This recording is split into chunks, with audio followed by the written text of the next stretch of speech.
most painful thing?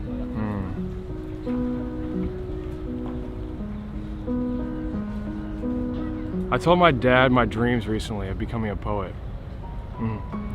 Pretty recent. And I said, Dad, this is my main purpose. This is my divine purpose. This is my spiritual purpose. This is the synchronicity and alignment of all the interests of the collective stardust, which is me, in ambitions. This is what I need to do, is spread the words of spiritual poetry and what have you. I said all this in a speech, and he said, just dishing up some peanut butter, and he goes, that's sad. And I was like, it's like you stabbed me. So that's a recent thing, I suppose. It's like all of our lives, it seems like us humans are trying to find some kind of purpose. It seems like in this, especially this society, it's like so individual and so, so disconnected that we're always trying to find our singular purpose. And so to actually found like you found your purpose and then be told that that's like a worthless purpose is like a state of worthlessness. So that's how I felt. My family members calling me skinny bothered me, because I felt like being skinny was a bad thing. It wasn't like, I wasn't strong as a man, and I had to and it created like a trauma in me, and I would overcompensate for that reason. And my dad said I was a skeleton when I was like 4.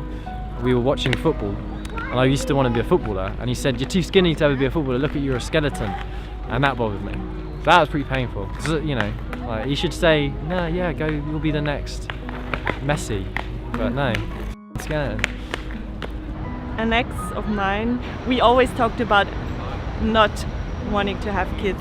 And that was like our thing, like those little ones. Or no, we are sure we don't want to have kids. And then when we split up, he told me, like, listen, I want to have kids, but not with you.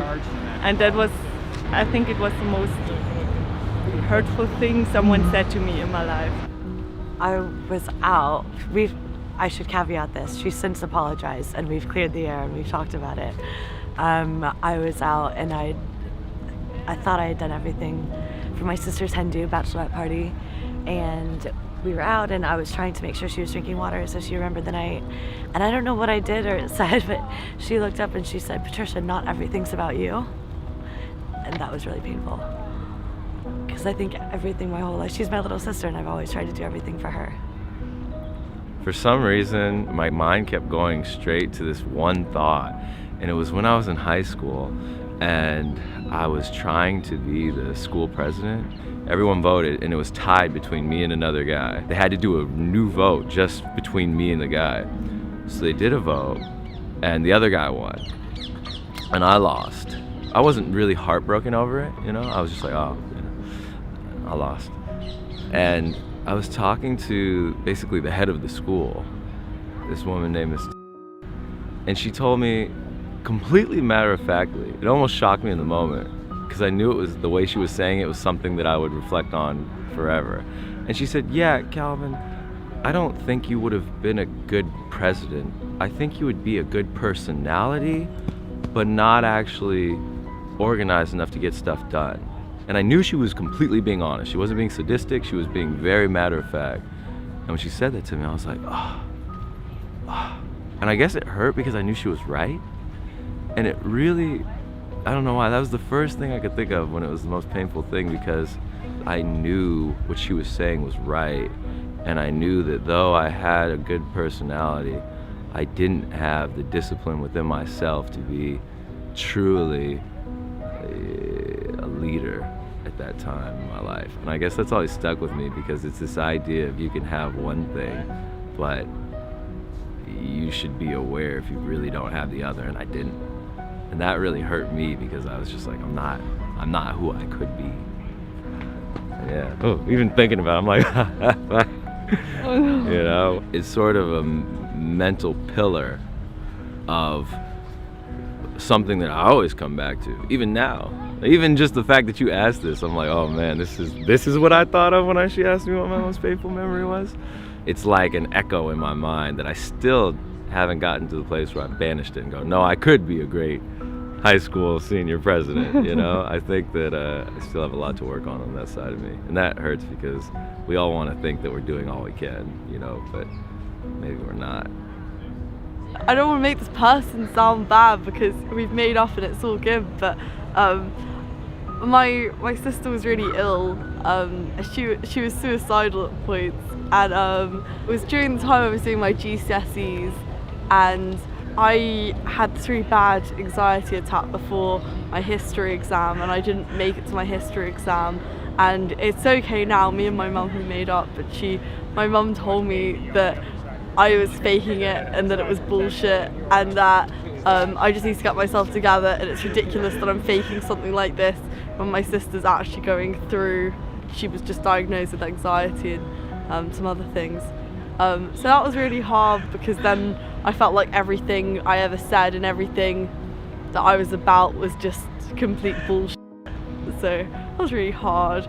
But me and my mum have made up now, and my sister's okay, so it's all good. But that was really difficult. Yeah. Oh, I remember probably the thing that hit me the hardest. I was traveling through South Africa. Do you want the whole story backline? Yes, yeah. I was traveling through South Africa. I went to Joburg and I saw a demonstration where people who hate black people were demonstrating, and that wasn't so bad. And then I went from there to Pretoria, then to Kiprasol. I went to an Afrikaans wedding, and this man saw monkeys jumping through the trees and said, "Oh, that must be your family." And that didn't bother me either because I expected to face racism there. When I got to Green Point in Cape Town, and I asked someone for the time because I thought Cape Town was more liberal.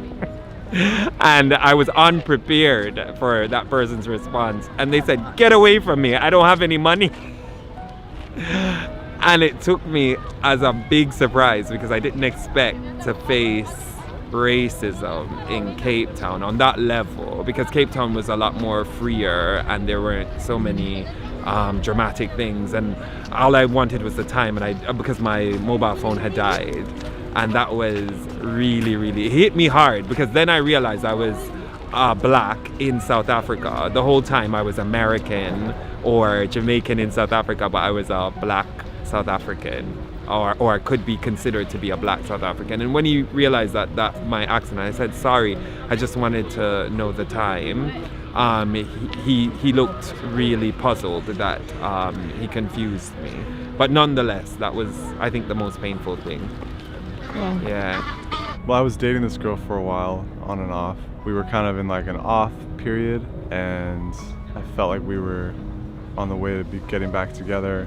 I texted her and asked her if she thought like this was the end of our relationship, and she texted me back and said yes.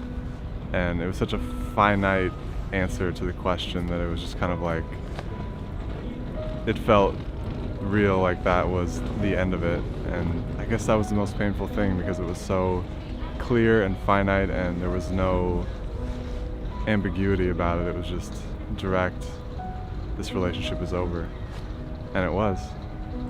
You're not worth listening to. When I was younger and I hadn't really opened myself up to anyone before, and we were going through an argument or something, and he just said to me, like, "You're not worth listening to, you're not really worth my time." And I was just like, if you're not really worth listening to, or if you've got something to say and someone tells you that you care about and you thought valued you, then it really hurts you. Just made me feel pretty worthless, and I already felt worthless at the time in my life, so it was sort of just a kick in the guts, sort of that winded feeling like maybe no one actually does care about me, or maybe I'm not worth anything. Probably to go kill myself. I don't want to be your dad anymore. Someone said if I committed, no one would care, no one would miss me. Someone said to me this year, it doesn't matter anyway because you will be alone for the rest of your life anyway. Malcolm, you are so self-righteous. Struck a nerve quite lightly because I am a bit self-righteous, and that was 40 years ago and I still remember it. So I think the worst thing someone's ever said to me was probably a French teacher. Well, actually, it wasn't even my French teacher. A French teacher, I got kicked out of a classroom, and she took me into her classroom, which was like the top class for our year group, and she sat me down on a chair and made me face everyone else in the room, and she pointed to me and she said, look at this guy right here, look at this kid right here. This is one of those kids that you're going to see who's going to wind up in prison one day and it's going to make nothing of his life. And you're just thinking, wow, really? So yeah, that was, for me, that was like, that's like, yeah, I didn't expect anyone to say anything like that to me. Because that was, I was only 15, so it was kind of like I said to you earlier, I mean, you think about those things a little bit more when you're younger, and you think, God, is that where I'm going? Is that where I'm going to head in life? So yeah, that kind of sucked. The most painful thing someone has said to me is definitely, I won't mention the name, but it's someone really close to me. Before I came out as gay, they were like, oh, if you were gay, that'd be very disappointing. That'd be the biggest disappointment to the family. And that was easily the most, like, because I was 15 years old, I was like dealing with myself, dealing with school, my friends, having to deal with telling other people, and the fact that supposedly one of the closest people to me said that just really like broke my heart. Okay, it was it was like I was having a fight with my mom, and she was like and she said something like you weren't even supposed to like be born. I don't know, I was really hurt. I think I cried, and then she was like, no, sorry, I didn't mean it, but she said it. Hey everyone, I hope you're doing well. So recently I decided that I want to try and do this question, the one in this episode, in as many countries as possible. So this one was in London, that's one. I've done Australia and the US, obviously. That's a total of 3. How exciting. Also, I was hoping that you guys would give me some suggestions for episodes in the future. It doesn't have to be a question or a phone call series. This could literally be anything that you think would fit well with my channel. Obviously, the questions in the phone call series are what got me here and what got you guys to my channel. So I'll continue to do those. I'll never stop making those. But I do think that it's time for me to expand into new projects and just do things that I've never done before. That's really exciting, but it's also very scary because when you try new things, you're more likely to make mistakes. And maybe that's what has stopped me for a while from doing certain projects that I've wanted to do, but I've been too scared to do because I've never done them before. But I do have a new motto, and this motto was inspired by Bob Ross. I was watching one of his videos, and he said that he doesn't believe in mistakes, he just believes in happy little accidents. And how cool is that? So yeah, that's what I'm gonna say from now on when I'm too scared to try something new. That's pretty much it. Before you go, if you do want to get notified every time I put up a new episode, make sure to hit the subscribe button and the bell next to it. The subscribe button means you're subscribed, obviously, thank you. But the bell means that you'll get notified every time I put up a new episode. So if you want to know every time I put up a new episode, click the bell as well. That's it. Thank you guys again for everything, and I'll see you soon.